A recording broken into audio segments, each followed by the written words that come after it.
What's up guys, James from Dr. Dean's Pools here, and today I'm talking to you about something a little bit different to what we've been doing lately.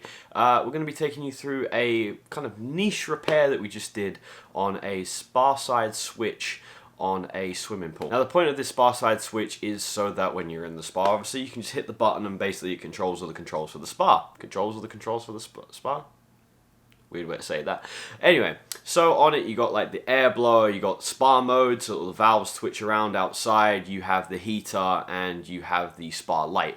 All of that is connected on this kind of like mushroom top thing. The issue this person was having though was at like 3 o'clock in the morning, for some random reason, the spa kept on turning on, maybe the heater would come on, and then the whole system would go into spa mode at random points throughout the day, and we really couldn't figure out what the heck was going on. This was running an IAC Link 2.0, so you had like the Wi-Fi system outside, which was having connection issues, and then it had an old RS system like in the house where like you hit the things on the board. And then they had the spa side switch. So we disconnected the IAC Link 2.0 so we don't have the Wi-Fi variable, because the Wi-Fi in the house is like super spotty and it had all kinds of problems.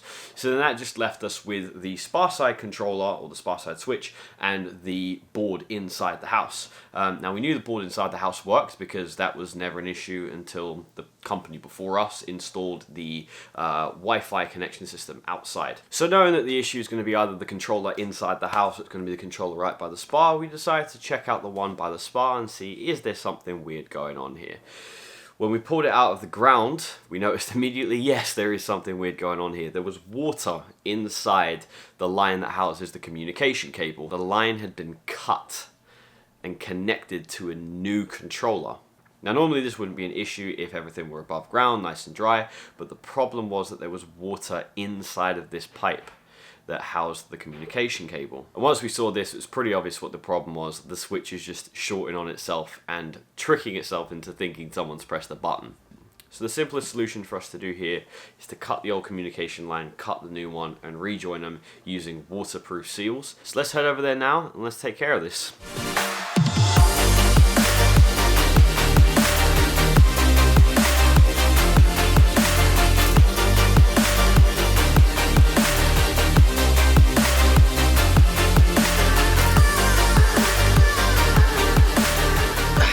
So, you should be able to see right here that part of the issue was these wire nuts right here. Now these are not waterproof whatsoever.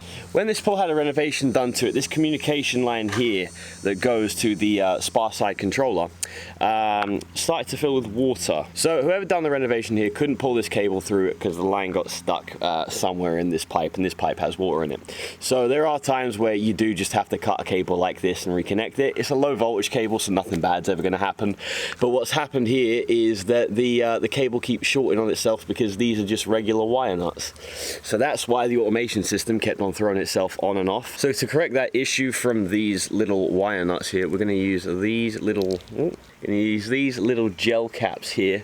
Now these are the same things that a lot of irrigation companies use to connect the communication wires underground as well.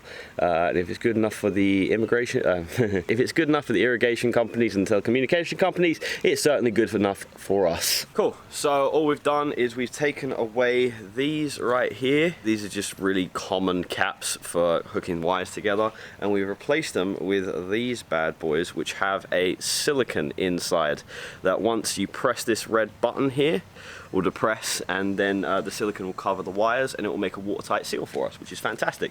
So all we've got to do now is basically make sure that this thing still works. Just going to hit air blower.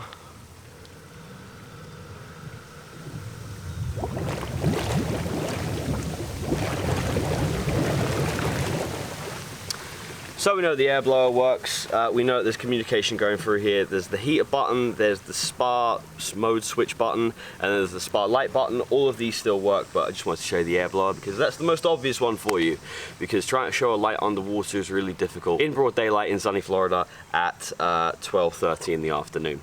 Ideally, we would have been able to pull a whole new line through from the automation system all the way to here, but you know what? Sometimes things just dictate that you can't do that, unfortunately, so you got to find the best solution you can. And this is the best solution we came up with. What we're going to do next is for the dome to make sure that we're watertight from the outside as well, so nothing's gonna creep in underneath that mushroom cap there. We're going to put a 2-part epoxy around the edge to make sure that we are as tight as possible there. So Mike made some epoxy just a second ago, and already in this heat it has gone rock solid. Look at this.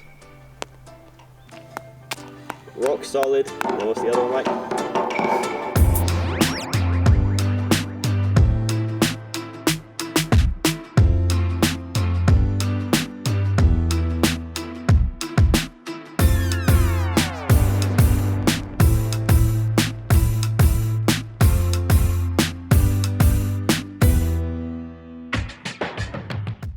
So what's left to do now is let this 2-part epoxy set up overnight, then paint around it, make it look nice and pretty, and we got a fully functioning spar side switch that's got absolutely no issues, and it's gonna hopefully stop tripping this automation system, because it kept on running the pool heater about 5 o'clock in the morning, which is no use to anyone unless you're waking up that early.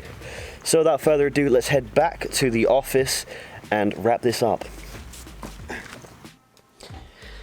So, a little bit of an unorthodox fix, but sometimes you have to get creative to solve people's problems. In an ideal world, we would have been able to pull a new communication line through, and then we'd have no problems with this type of connection whatsoever because it's in a waterproof sheath. But, you know, sometimes you just can't do whatever's ideal and you just have to roll with what you got, and, you know, that's what makes us the troubleshooting and repair specialists. But anyways, I hope you enjoyed something a little bit different coming on the job site with us. I'd like to do a little bit more of this type of stuff in the future, as well as keep up to date on things like the Chemistry Basics series, which you can check out over on our channel. If you like this video, please leave a thumbs up and subscribe to the channel. We're coming up with more stuff just like this to try and help as many people in as many topics as possible. If you don't already follow us on Instagram, be sure to do that. I'm putting up stuff all the time, and it is the best way to get into contact with me about anything content related. If you are looking for any help specifically with your pool, feel free to go to docdeanspools.com and contact us through that. This has been James from Doc Dean's Pools. Catch you guys in the next one. It is so hot out today. Right side next week should be cooling down.